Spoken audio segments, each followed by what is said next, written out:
Do you need to have surgery if you tore your meniscus? It depends. So in today's episode, we're gonna go over if you need to have surgery and what kind of surgical procedures are for the meniscus and the rehab with it.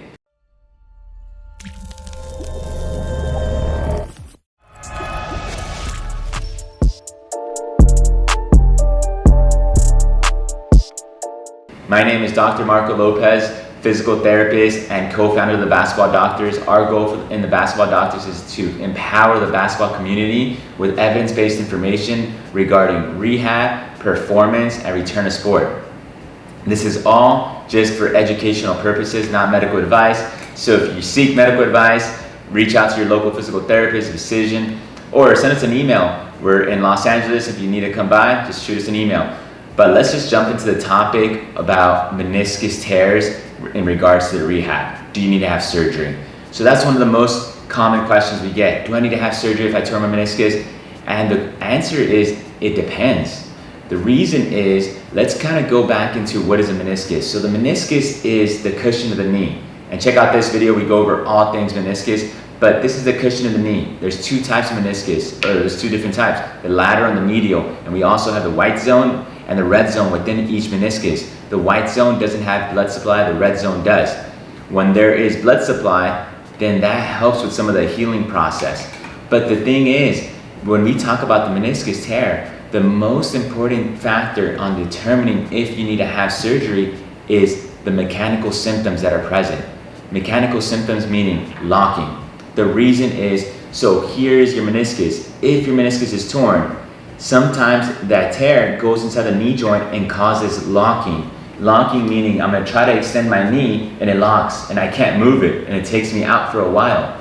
That is locking, and that is more of a concern, and that I would normally tell people if it doesn't get better within 2 to 4 weeks, then I would recommend surgery.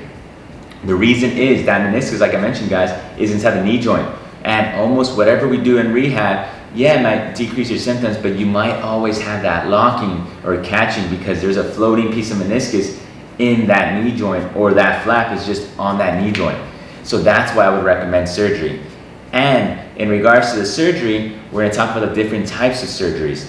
The most common one is the meniscectomy one. Meniscectomy is where they remove part of the meniscus that is torn, that is causing that locking. However, this meniscectomy down the road is not so great for the knee because they remove part of the meniscus. And as I mentioned, the meniscus is a cushion and it helps provide low transmission through the knee joint. So if you don't have a meniscus, now you are more susceptible to cartilage injuries and just quicker osteoarthritis. So that's one option. The other option is a meniscus repair. If, as I mentioned before, if the tear is in that red zone, the surgeon sometimes does a meniscus repair where they repair the meniscus. That's the best kind of meniscus surgery because they repair it, so you still have your cushion, you still have that support, as opposed to meniscectomy where they just remove it. The other one is a meniscus transplant. Less common, but let's say you tore your meniscus pretty bad, a big chunk of it, they'll try to transplant a new meniscus into your knee joint. That's not as common, but we have seen it in the clinic. So those are 3 surgeries that you could get: the meniscectomy, meniscus repair, and meniscus transplant. Let's talk about the rehab between those. So the rehab for the meniscus repair, you can't really put weight on it for sometimes, it depends on the surgeon, but sometimes up to 6 to 8 weeks. The meniscectomy, you can start putting weight right away. So your rehab per se, going back to sport, is quicker with the meniscectomy. However, we've seen people get their knee flared up because you feel so good with the meniscectomy that you go back to sport too quick without your muscles being really strong, and that's what flares up their knee, swells it up. Meniscus repair takes a longer time. You're looking at it even up to 6 to 8 months because you can't put weight on it, you lose a lot of muscle, and early on you don't want to bend your knee too much because you don't want to increase that load on that knee, especially on that meniscus, because the deeper you bend your knee, the more pressure it has on the meniscus. The meniscus transplant is almost the same thing as the meniscus repair, with sometimes the rehab taking up to a year because you can't put weight on it, and now it's a different meniscus. It's not your own body's meniscus, so it takes even longer. So that's the surgical rehab side. The non-operative, which I'd say 80% of people don't need meniscus surgery, We kind of start off kind of simple. One is let the environment calm down. Let the swelling go down. Let's work on range of motion, meaning let's get your knee all the way straight. Then let's get your knee bending.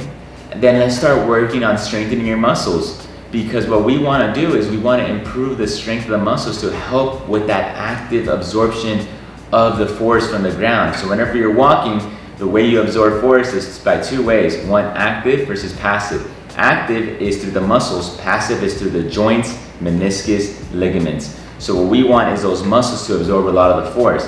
So we want to be strengthening that muscle without putting too much load in the joint, because it might irritate the meniscus. That's why blood flow restriction training, where we place that tourniquet, and check out this video, we talk all about blood flow restriction training, is huge for meniscus tears, because we can help build up the muscle without loading the joint. So that's kind of the rehab regarding a meniscus tear.